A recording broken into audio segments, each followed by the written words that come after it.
Welcome to Extraordinary Women on thatchannel.com. I'm your host, Shannon Skinner. Well, on today's show, I have two extraordinary women with very different backgrounds. In the first half hour, you're going to meet Carol Ring, who's the Vice President of Strategic Initiatives for Rogers Communications. And later in the segment, before I take a break, I'll have my regular Good to Know Minute when I ask my guests for their top tip on creating a successful life. And you'll hear Carol's tip. Carol Ring, I'll introduce you, is the Vice President of Strategic Initiatives for Rogers Communications. She's also the motivational speaker who is here today to talk about the myth of work-life balance.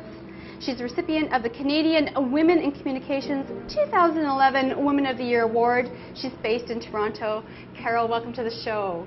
Thanks, Shannon. I'm so happy to be here. Oh, it's such a pleasure to have you here. I'm quite excited about the show and the variety of topics that we're going to cover during the next 30 minutes. Now, you are presently the VP for Strategic Initiatives for Rogers Communications, and you've had a long career. You've been with Rogers for a number of years, working your way up through different management positions. Now, I have to ask you, what does a Vice President of Strategic Initiatives do? Well, you know, my history has really been in cable operations, but I'm now overseeing some large projects at the communications company, and the one I'm involved in right now is about replacing a lot of our legacy IT systems. So I'm the business lead, making sure that what gets built there actually delivers to our business needs. Now, how did you get started working with Rogers? I mean, it would be a great company. I'm sure there's a lot of people out there who would love to work for Rogers Communications. How did you get in the business? Getting my start at Rogers is really a story all about how networking is so crucial to getting ahead in today's world, even though this happened several decades ago. I was actually at my Certified Management Accountant convocation here in Toronto, and after the convocation ceremonies, we were sitting around the table having dinner. Somebody asked me what I was doing. We were living in Cornwall at the time, and I was just winding up a contract there. And the woman across the table was working for Rogers, and she said, well, you know what? We just lost our controller this week, and so we actually have an opening for a controller. So Monday morning, I went down, dropped off my resume, and the rest is history. Now, have you always sort of been dreaming about having a career as an executive in a large company? Is this something that has been with you far before you actually launched in the career? What did you dream of growing up? It certainly wasn't being VP of Strategic Initiatives at Rogers Communications when I was growing up, I have to say. I think my earliest dreams were to be represent Canada on the Canadian equestrian team at the Olympics. I think that was always my dream. And to this day, I'm an Olympic junkie. I mean, even though there's PBRs and things like that, I have to watch it live 24/7, no matter what the time zone is. And then I wanted to be a veterinarian and an environmental biologist, and ended up into the finance world. And I just love to learn. I love to grow. And Rogers has been a growing company, and so it's been a wonderful, wonderful opportunity for me. Did you take up equestrian riding? Oh, I started riding, I think, when I was about 7 years old in England. We were living in England at the time. And I rode right up till right close to, I think, when my second child was born. And I actually competed there as well. Rode at the C&E grounds here at the annual show there one year. And so still love horses, still go trail riding on vacations, things like that. Did you do it as a family, or is it something that is your own Carol time? It's pretty much my own Carol time. Kids will go trail riding with me, but that's about it. That's as close to the barn as they want to get. And how old are your kids? My kids are grown up now. They're 29 and 25. My daughter works at Truffle Pig, a boutique travel agency here in Toronto, and my son's going to cooking school in Vancouver. Cooking school?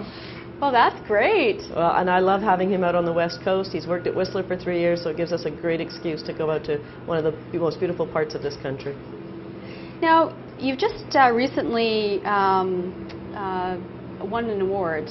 Can you tell me a little bit about that? Because I know it's a significant one. It's quite an exciting award, I have to say. I'm somewhat humbled by it all, but it's an award that's given by the Canadian Women in Communications, and it recognizes women for their success and achievements in the communications industry, as well as their efforts in supporting the advancement of women.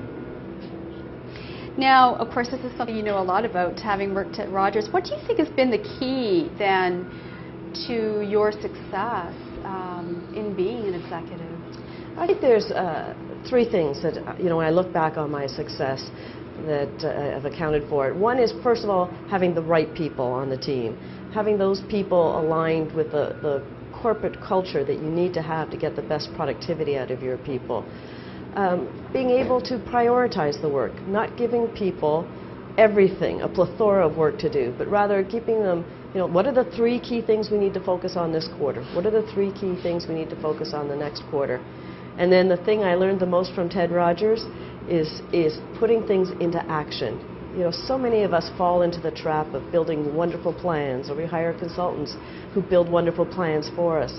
But unless we actually action them, they just sit on the shelf and tend to collect dust. So it's about taking the words off the paper and putting them into action. Now, I have to ask this question because I'm sure there are people out there that are thinking the same. What was it like to work with Ted Rogers? No, it was fantastic. He was a great mentor to me because he challenged you all the time. The status quo was just never the right thing, and he was so visionary. He saw the future. And so I went from, managing a cable company with, okay, not quite 3 channels, it was more than that, I'm not quite that old, to the introduction of wireless, the introduction of internet, digital cable. I mean, it's just been a most fantastic ride, and he's been just such a visionary and such a mentor to follow behind. I had the opportunity to work with him on a project years ago when I was working in a public relations agency. And he was such a delight. And the one thing that I won't forget is that he told me he loved my name. He loved the name Shannon. It really stood out for him. And I will never forget, he was such a graceful man. Yeah, he really was. And demanding at the same time. But I think that just made you a stronger person. And if you value that kind of challenge and risk-taking, then you really love being at Rogers. If you're the type of person who doesn't really value that kind of environment, you want something that's much more stable, much more steady, then Rogers may not be the right company for you. But for those of us who love that kind of environment, it's fantastic. Now, of course, you have another hat as well, as so many of us do. You are a motivational speaker, something you do outside the corporation. What sparked you, given that you have this successful career in an incredible company, what sparked you to want to touch the lives of others through speaking? Shannon, I was very fortunate about 10 years ago to go to a Rotman Executive Women's program called the Judy Project. The project is named after Judy Elder, who worked at Microsoft and who did a very famous speech now around ambition, women and ambition. And it was a week-long program where about 25 senior women went off-site. And it was a real growing experience for me. We talked about a number of things. We talked about strategy, we talked about women in politics, we talked about being courageous, just a plethora and a wide variety of topics. But at the end of that week, it really was a turning point for me, because I think up till that point, I sort of had this narrow perspective about just wanting to continue my career at Rogers. And when I left there, the blinkers had kind of fallen off, and I saw that there was so much more opportunity out there for me. And I really felt a sense of obligation when I came out of that week, some sort of obligation to do more. Didn't really know what it was at the time, but I knew I just had to do and be more, that I owed it to myself and to others around me. There's a calling. Absolutely, that's exactly what it was. I use the word obligation all the time because that's what it felt to me, but didn't know what it was when I left. So it took a little while to find my way to decide what it was that I should try to focus on. So what was it that made the whisper go to a scream? I think it was finding something that I was so passionate about that I could get behind. Because when you line up behind passion, we all feel it, that extra energy that just comes with being aligned with your passions, and time just flies by when you're doing something that you're passionate about. So once I kind of found that niche, it's just, I love to do it. I love to be a part of it. Now, we're going to talk more about your life as a speaker. And before we do, I want to mention that you are the author, or a contributing author of a book. That's right. It was my first foray into getting into writing, because that's what I thought I was going to do when I felt this obligation. Well, I'll write a book, or 2 or 3 or something like that. And so there's this wonderful group of women. We've all gotten together. We've all contributed a chapter to the book. And my chapter is about creative thinking, and I call it Boomerang Think. And the name of the book is called? The name of the book is called Awakening the Workplace. It's Volume 2. There's a Volume 1, and I'm in Volume 2. And you can get the book, if you like, over at my website, www.carolring.ca. Well, it's time for a break, which means, Carol, I've got my Good to Know Minute, and I know you've got a great tip for my audience. So here's what I want people to do right now today. Absolutely just stop being a passive passenger on this planet Earth. Get really clear about your personal values, write them down, and start aligning your life, start focusing your life around those things that matter the most to you.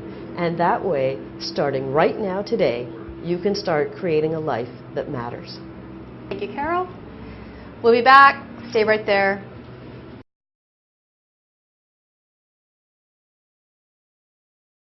Women, I'm Shannon Skinner, and I'm here speaking with Carol Ring. Now, we started talking a little bit about your life as a motivational speaker before the break. Now, one of the things that you've noticed is that it maybe is not that possible to have work-life balance. It's something that we strive for. There's a lot of media attention paid to it. A lot of experts are saying that this is important for us. But you have a very different perspective on this topic. Is it possible to have work-life balance? So I am so personally sick of work-life balance in those words. You know, this whole idea that you can balance your lives. You know, you're only one person. So how do you split yourself to a work person and a home person? I mean, I remember one day coming in from work, and I'd had a busy day, and it was a day full of decision making, and I walked in the door, and my husband was there, and the kids are getting ready for supper, and I started barking out orders to them, and they went, you know, Carol, time out. You are not the boss of us. So, you know, we are only one person, and so this whole idea of being able to split your life into and find balance by creating 2 different lives, I think is a bit of a myth. In fact, I think trying to balance your life just adds another level of stress onto your already stressful life, right? You've got so much going on in your head, and now, oh my God, now I have to balance it. You know, I think it's just another level of stress. So the way I like to think about work-life balance is, why is work-life balance so important to us? Why do we keep talking about it? I think it's more about moving away from stress towards something. And we've called it work-life balance for now, but I'd like to start calling it moving towards an integrated life. One life that we can integrate all the things that are most important to us. Well, when we think about, or when I think about work-life balance and the whole notion of having it, it does stress me out, actually. And you start to think that there's something wrong with you if you don't have it. When you look around, you think, well, I don't know who really has it. And the experts are saying that something's wrong if you don't have it. Right, and believe me, I have not had it all my life. I absolutely went through a period of time where I was burned out, and it was a very dark time in my life. And so I've had to learn, you know, how to come out of that dark hole and have a life that matters, that really is worth having. And I did that by learning about my personal values. That's what's been key to me. When I learned what was most important to me, what are the things that I value most, I learned how to say no. And when I started saying no, guess what happened, Shannon? Lightning did not strike. People still continued to talk to me. You know, my friends didn't walk away from me. But being able to say no to all the things that I was being asked to do just cleared out so much of my time and left me with the openings and the time to focus more on the things that I really enjoy doing, like going for a hike through the woods. So for you, the importance of being clear on your personal values and saying no, when maybe you want to say yes. Absolutely. I think, as women especially, we like to be superwoman and think that, nobody else can do it as well as we can do it, and so we do everything. And, so we're helping out with our kids at school. We're doing things at work. We're taking on extra committee work, perhaps. I've been on several boards doing that kind of work. So you get caught up in everything, and you start to think, well, I'm special, and everybody needs my help. And so I started volunteering or taking on projects that I really didn't care about, that weren't that meaningful to me. And when you find yourself in that kind of a situation, you're a round peg in a square hole. You don't enjoy it. The stress level goes up. You're using up more energy because now you're stressing on it. So it's kind of a lose-lose situation. And so I've learned that about myself and my own personal life, and I've learned that with my team members at work, that if they don't value the current corporate values, then they're not very happy in that work environment. And so one of the keys to my success at work has been to make sure that we have employees whose values line up closely, not identically, but closely to the corporate values. So if you're stressed at work, take a look at your values and take a look at the values at the workplace and say, am I aligned or am I misaligned? And maybe I should, be searching for a company that better lines up with my personal values. Now, what about perspective? I mean, this touches on, obviously, perspective. Yes. Keeping perspective. Keeping perspective, boy. That's also, I think, a key learning that I've had along the way. Condoleezza Rice, I was very fortunate to go to an event, and a small group of about 20 of us had lunch with her, and she had a great quote. I loved it. She said, today's crises, today's headlines are rarely history's judgment. And so when you get into those crisis moments, it's good to sort of step back every once in a while and say, okay, is this a crisis for like today and tomorrow? I'm moving, so I'm in a bit of a crisis mode right now. But I can have that perspective that, okay, it's going to be a rocky couple of days, but then things will be fine and they'll go away. You're not going to live in boxes forever. That's right, exactly. Yeah. So you can kind of take a deep breath and kind of say, okay, I get it. It's going to be a rocky couple of days, but it's not going to be like this for the next 20 years. So it's really important to keep things in perspective and realize, what's going on around you. Try to keep a broad perspective. Because I find, this is what happened to me. If you have that really narrow perspective, that's the breadth of opportunity in front of you. If you can step back, take a breath, look at the bigger picture, then your area of opportunity becomes that much wider. Now, something you touched on was the idea of Superwoman, and there are a lot of women who do believe that they can be Superwomen, and maybe in some cases they've been very successful. But I think it would seem to me that would be an impossible state or place to be in to sustain for a long period of time. Superwoman. Yeah, I think everybody's got a different definition of Superwoman, right? So we might think that Superwoman is somebody who's got a great executive career, who's busy championing things in their community, has raised a successful family. And that's probably the way they've been successful at that is because they have been aligned to personal values, and they've said no, and they've been very clear, and they've said, family's important to me. I'm going to make sure I've got time for family. Community is important to me, but I'm going to make sure that where I put my time in my community is about something that's important to me. So if family's important, maybe you get into education or something with youth. That way you're staying aligned with that kind of sector. And then at work, this is my focus at work. As opposed to a superwoman who is doing everything but not doing anything of it very well. So, that might be somebody else's definition of Superwoman. I think the key to success, if you want to be a Superwoman, is to have a super network and use the strengths of the people around you. So, I've got a finance background. What works for me is when I help at my son's hockey team, that I'm the treasurer of the hockey team, because that's what I'm good at. That's my strength. Asking me to do the bake sales for the hockey team to raise money, not good. Not good. My husband will tell you, I'm not the greatest cook in the world. That's not my strength, and that would be stressful. So find out through your network who has the strengths that you can rely on. I've got a great friend who's an excellent party person, great hostess. I could spend hours on the internet looking for that perfect recipe when I could actually just as easily call her and say, can you give me some advice? Can you email me a couple of your recipes that you think would work for this party that I'm hosting tonight? Everybody loves to give advice. Let's use that. Let's ask them for their support. I'm not asking her to cook the dinner. I'm just asking her for the recipe. And, you know, I think if you use your network and you have a good network, then you can be so much more effective in your own life. So strengthen your network. Yeah, I think it's important to look at your network and say, what's the breadth and depth of my network? Do I have all women in my network and no men? So do I have diversity in my network, whether it's gender or age or ethnicity? What are the skill sets of the people in my network? So for example, when I took this new job as Strategic Initiatives that has a very large IT focus, that's not my background. So I knew that I was going to need some help, you know, in the IT side of things. So I purposely and strategically started to develop my network to add in people who have IT background, IT experience that I knew I could go to when I needed some advice about working through this project.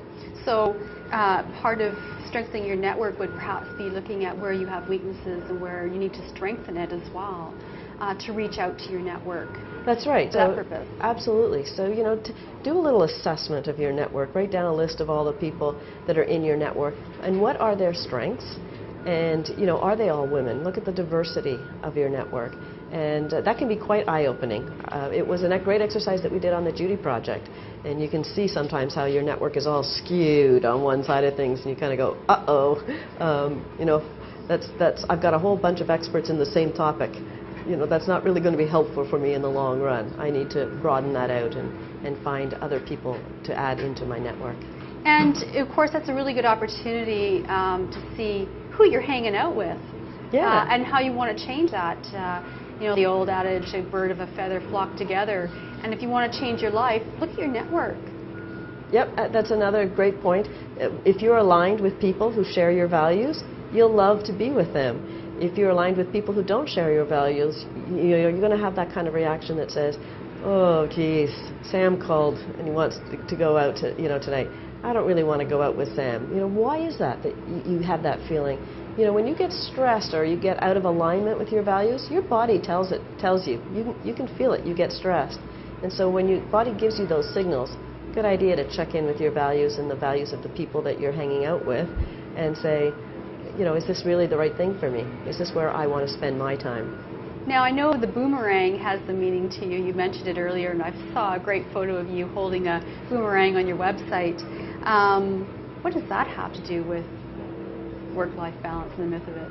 Well, I'm fascinated by creativity and actually the lack of creativity that's out there in our workplace. And I think if you want to expand your life and do things a little differently, such as multi-purposing instead of multitasking, you need to think a little creatively. So I've developed this technique called Boomerang Think, where the concept is you throw the boomerang out, and of course we all know that a boomerang won't fly if you've got things put on it. It's a very smooth surface. So I challenge people if they say, well, we don't have enough money, we don't have enough resources, the boss will never go for it. You know, those are all things that you would put on a sticky note, and if you put that sticky note on the boomerang, it won't fly. So let's work on thinking about the very best possible without any sticky notes. Throw that boomerang out, throw that thought process out there to reach the best possible idea, and then once you really think you've locked that down, then come back in and say, how much of this can I now create? And my experience has been that you don't get 100% of the best possible, but you do get sometimes up to 80% of the best possible, which is way better than 10% of the first possible. So achieve your best possible. Yeah, strive for the very best possible. Well, our time is almost up. I have one last question for you. Are leaders burning out? I think absolutely leaders are burning out unless they have learned the secret of aligning to their personal values and they've carved off the time that they're most passionate about. And for those leaders, success is surely in their future. Well, Carol Ring, thank you so much for being on the show today. It was such a delight to speak with you and get to know you a bit better. It's been my pleasure, Shannon. Thank you so much for inviting me. Thank you.